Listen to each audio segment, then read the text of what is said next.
Pathogens in your classroom. For teachers, it is important to clean and disinfect the classroom. In a pre-K classroom, the teacher has to clean and disinfect the classroom and toys every day, so the child or teacher won't catch any germs. Statistics show that the top 5 dirtiest places in your classroom are the water fountain, diaper changing area, computer keyboard, sink faucet handle, and the student's chair. Here's what the teachers and student body have to say.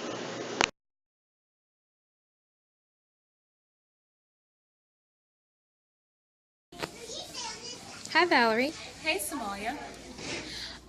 As an intern, how important is it to clean the pre-K classroom every day? Somalia, it is very important to clean the classrooms. We don't want illnesses to spread, or we don't want to have bugs in the pre-K.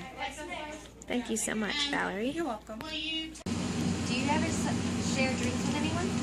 No, not even my children. Very rarely with my husband. Why? Illness often runs rampant through an elementary school or preschool, and I love my children dearly, but I really don't want what they've got or what they will get from their friends. And so, no. We even kiss on the cheek. I don't kiss my children on the lips. Wow. That is strictly for my husband. Do you always wash your hands when you go to the bathroom? Yes. And before I eat, even if I haven't been to the bathroom. Because I might touch your paper, but I don't know if my students have washed their hands. Destiny Guyton said, by coming in contact with any infected object, surface, or person, you can contact harmful germs. The surfaces and objects with the most germs are door handles, desks, vending machines, and water fountains. The student body should wash their hands more often, clean up after themselves, cover your mouth when you cough or sneeze, and don't go to school if you're sick.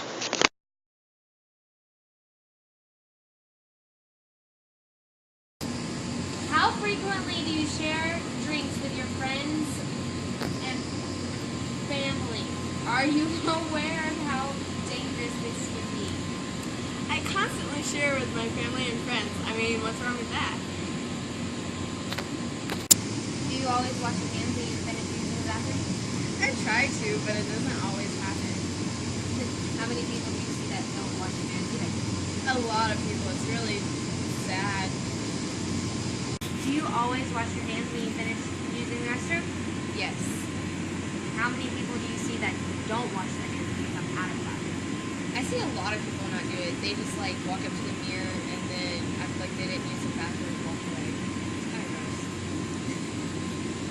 How frequently do you share drinks with your friends and family? Do you know how dangerous it is?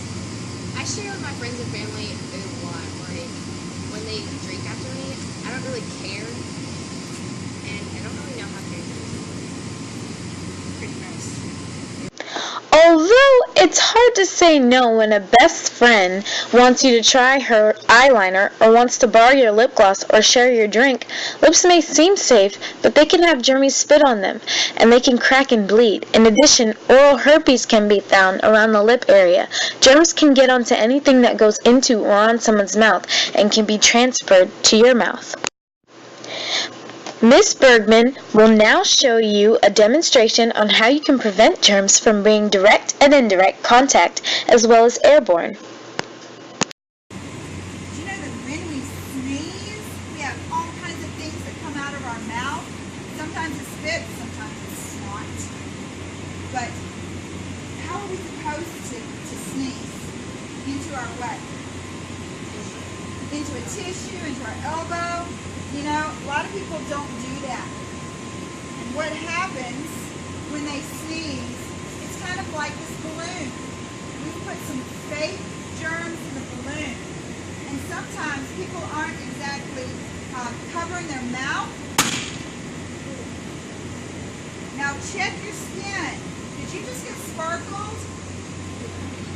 If you just got sparkled, that means that some of those germs got on you when I sneezed. But if you would use a tissue or your elbow when you sneeze or cough, and you would just sneeze into that, nobody gets any more glitter or nobody gets any more germs.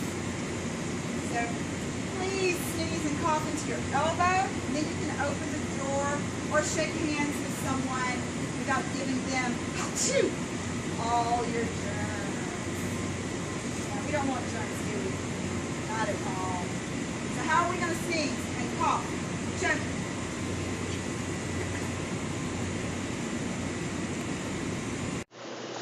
There must be pathogens for you to get sick, and must be a method of transmission, like being airborne, sneezing into the air. Direct, which is sneezing in your hand and shaking someone else's. Then there is indirect, sneezing in your hand and touching an object, then someone else touches that object after you. There is also facial and oral. You also must be a susceptible host to get sick. Stages of an illness. Incubation, which is the exposure to a pathogen.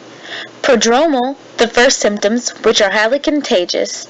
Acute, the typical or first specific symptoms. And convalescent, recovery from an illness.